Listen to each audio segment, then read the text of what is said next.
Estaba hace un tiempo atrás viendo el Facebook y me encuentro con una imagen, una invitación de una iglesia que decía lo siguiente. Decía, quisiéramos que te unas a nosotros para que Dios pueda hacer milagros a través de ti. Dios te necesita para hacer milagros en nuestra ciudad, decía, parafraseando un poco lo que decía el texto. Y ahí me puse a pensar en, qué raro, qué raro que alguien que conozca de Dios piense que Dios necesita de alguien. Va a sonar fuerte lo que voy a decir, pero ¿acaso un Dios todopoderoso necesita de alguien alguna vez? ¿Acaso un Dios soberano necesita el permiso de alguna persona para poder hacer algún milagro en donde sea que esté? Y yo creo que es muy difícil ponernos a pensar en el Dios de la Biblia, en el Dios que menciona la Biblia, y pensar que es compatible con esta idea de Dios. Entonces dije, creo que hay un desconocimiento de Dios a veces en nuestras iglesias. Hay un Dios que no conocemos, que está en la Biblia y que no nos hemos dado el trabajo de conocer y le estamos adorando. Estamos como la mujer samaritana, adoramos lo que no conocemos, adoramos lo que no sabemos. Así que el libro va un poco en esa dirección, ¿no? Al Dios no conocido, al Dios que no hemos conocido y que estamos adorando. Pero tristemente, ya sea porque hay una doctrina incorrecta, ya sea porque yo no me tomo el trabajo de tener una experiencia personal con el diaria, o ya sea porque simplemente soy muy nuevo en la fe, estoy cantándole canciones a un Dios que no conozco. Y creo que eso es algo que puede resultar muy peligroso. Y para esto, me fui un poco a la historia de Job, cuando él es probado y él es acusado por sus amigos, porque Elifaz y Bildad empiezan a acusarlo, tú tienes que haber pecado, por eso te ha pasado todo esto. Ocurre algo y es que él empieza a justificarse, él empieza a justificarse y es tan fuerte la pelea ahí que empieza a justificarse delante de Dios. Terrible error.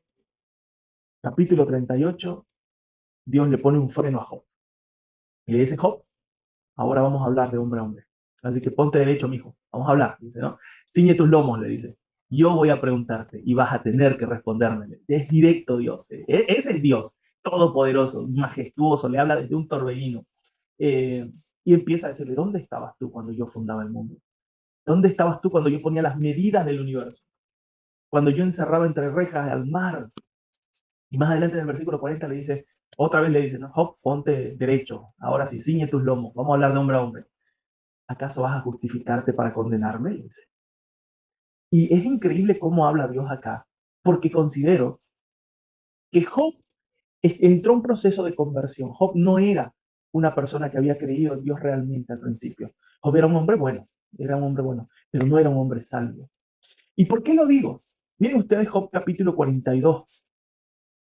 Dice, respondió Job a Jehová diciendo, yo conozco que todo lo puedes. Ahora sí entiendo que eres un Dios todopoderoso. Que no hay pensamiento que se esconda de ti. ¿Quién es el que oscurece el consejo sin entendimiento? Por tanto, yo hablaba cosas que no entendía, cosas demasiado maravillosas para mí que yo no comprendía. ¿Quién es el tonto? Preguntó Dios.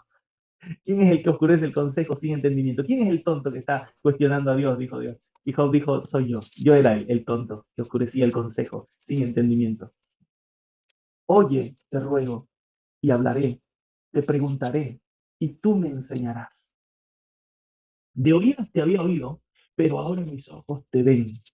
Por tanto, me aborrezco y me arrepiento en polvo y ceniza. Finalmente, Job entendió que su justicia, el hecho de nunca haber mirado a una mujer para codiciarla, el hecho de haber sido un hombre íntegro, justo, honesto, no servía delante de Dios, porque cuando vio a Dios, cuando entendió quién era Dios, se derrumbó por completo su justicia. Job mismo se derrumbó, se cayó delante de Dios. No había nada que él habría podido hacer para justificarse delante de Dios. Cuando la Biblia dice que mis obras son como paño de inmundicia delante de Dios, yo me pongo a pensar en algo. Imagínate que tú agarras y compras el mantel más fino que haya para servir a la mesa, el más fino. Traes a un invitado especial y pones el mantel más fino que haya, el más caro que haya, pero ese mantel está manchado con inmundicia, con desperdicio humano. Tú nunca te atreverías a ponerlo en la mesa de mantel, por más fino que sea. El problema de nuestras obras, las mejores obras que nosotros podamos tener, el problema de estas obras es que por más buenas que sean o parezcan, están manchadas con nuestro pecado. Por eso la Biblia dice que nuestras obras son como trapo de inmundicia.